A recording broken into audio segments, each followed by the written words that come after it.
In the morning of January 15, 1966, Nigeria stood at a crossroads of history.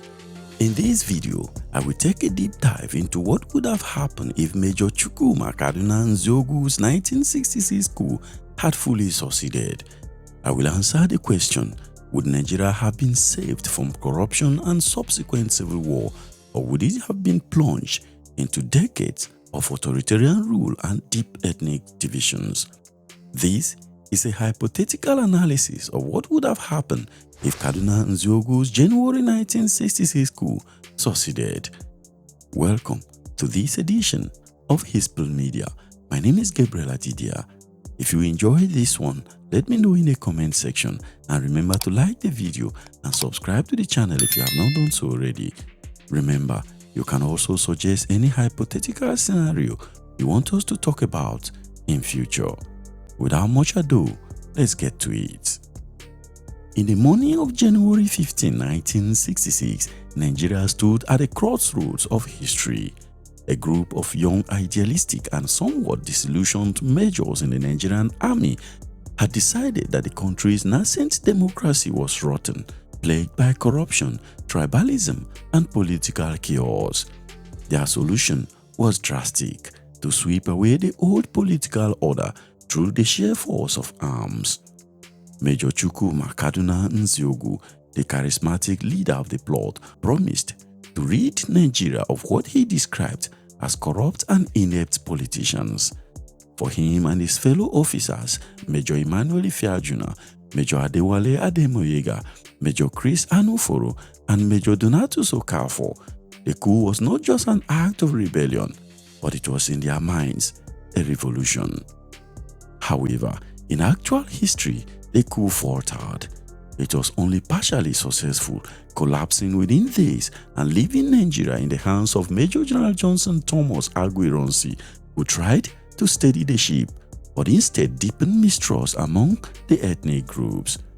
That failed coup lit the fuse that would eventually explode into the Nigerian Civil War that raged from 1967 to 1970. But let us imagine for once, what if the coup had fully succeeded? That is, what if Nzeogwu and his fellow majors had taken full control of Nigeria on that fateful day? Would Nigeria's story have been brighter or darker? Would the horrors of the civil war have been avoided, or would new wounds have opened? In answering these questions, let us begin with the stated goals of the coup. The January 15, 1966 coup was brutally efficient in some regions. In Kaduna, the northern capital, Nzeogwu's forces struck with brutal precision, killing Premier Ahmadu Bello, the powerful Sadana of Sokoto, along with senior military officers. In Ibadan, the western Premier, Chief Samuel Ladoke Akintola, was killed. In Lagos, Prime Minister Tafawa Balewa and Finance Minister Chief Festus Okotie-Eboh were also captured and later executed. Their plan was clear: decapitate the old political elite, seize the machinery of state, and replace it with a revolutionary military government committed to discipline, honesty, and national unity. However, other accounts claim that the plotters intended to release Awolowo from prison in Calabar and make him president. I will look at that possibility later in this video. Meanwhile, in reality, their plans crumbled in Lagos when loyalist forces resisted successfully. But assuming the resistance in Lagos had failed, with Ironsi and senior military officers neutralized, in that scenario, the majors, young, radical, and determined, would have emerged as the new rulers of Nigeria. This leads us to the first scenario. Had Nzeogwu and company triumphed, Nigeria might have come under a revolutionary military council led by the majors or any officer of their choice. They were, by the standard of the time, nationalists who saw corruption and ethnic politics as the main enemies. Hence, three possibilities might have happened. 1. A purge of the old guard. The coup plotters were clear about their intentions. The First Republic politicians were finished. Surviving members of the political class, regional premiers, ministers and powerful chiefs would likely have been rounded up, tried before military tribunals and imprisoned or executed. Nigeria's fledgling political elite would have been erased from the scene almost overnight. The second possibility would have been a technocratic turn. Major Adewale Ademoyega, one of the intellectual architects of the coup, believed in replacing corrupt politicians with capable technocrats.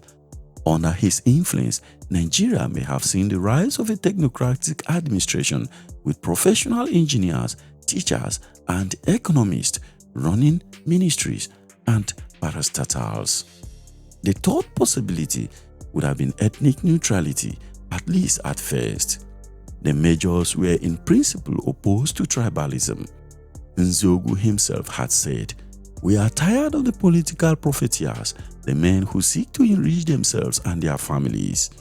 Therefore, if their revolution had succeeded, the rhetoric of unity and anti-corruption would have dominated the early days.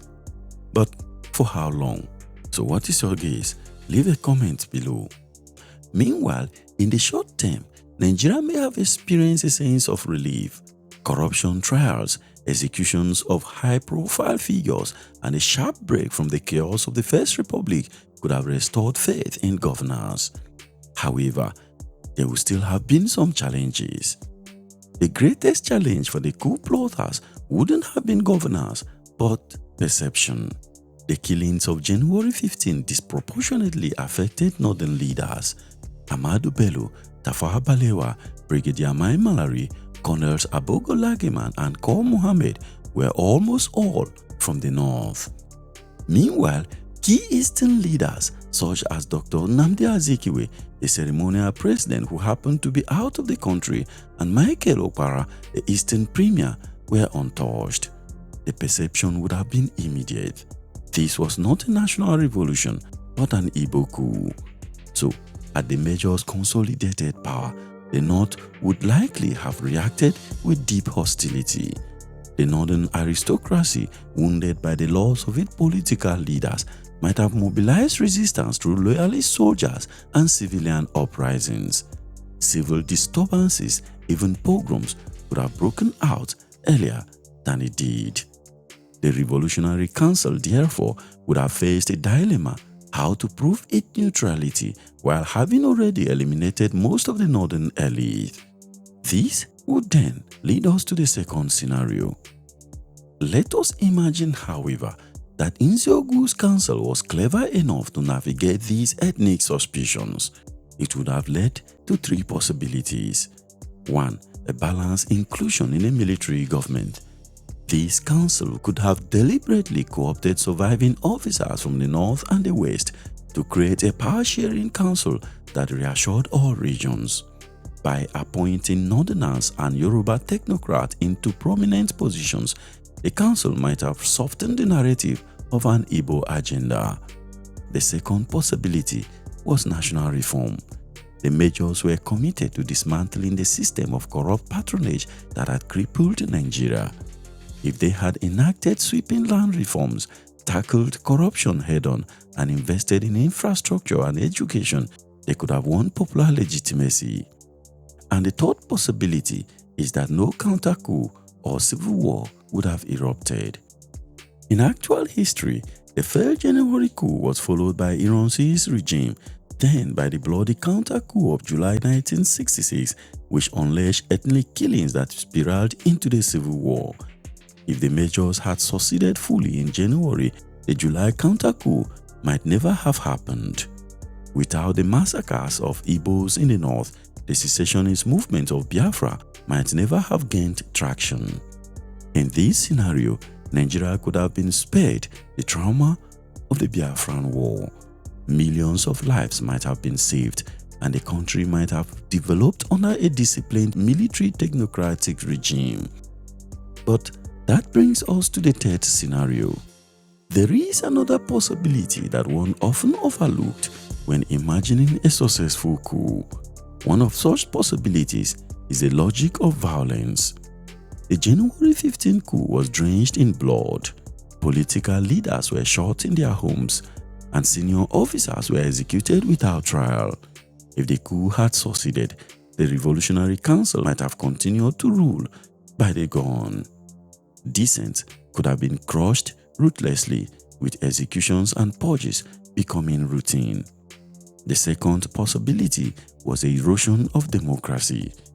Though it was later revealed that the majors planned to handpick Awolowo to lead the revolution, a possibility I would look at shortly. However, they might have no real plan to restore civilian rule since they were soldiers, not statesmen. Potentially, Nigeria might have entered a long period of authoritarian rule where political participation was frozen and government was conducted from barracks rather than ballot boxes. In the third possibility, international pressures would have had a toll. In the Cold War context of the 1960s, a radical military government in Nigeria could have attracted suspicion from both the West and the Soviet Union. Foreign interests in Nigeria's oil-rich Delta region might have tried to manipulate or even destabilize the new regime. The Revolutionary Council, inexperienced and idealistic, could have been caught in dangerous international cross-currents. Thus, while a successful coup might have prevented a civil war in this analysis, it might have equally plunged Nigeria into decades of militarized dictatorship, harsher and more unstable than what eventually unfolded. So, what then would have been Nzeogwus' factor, since he actually became the face of the coup? At the heart of this hypothetical scenario stands Major Chukwuma Kaduna Nzeogwu. He was young, brilliant and fearless, and embodied both the promise and the danger of the coup. Nzeogwu was admired even by his enemies for his integrity. General Yakubu Gowon, who later became head of state, once described him as a young man who would have made an excellent leader. Had he lived and ruled, Nigeria might have known a leader of rare discipline.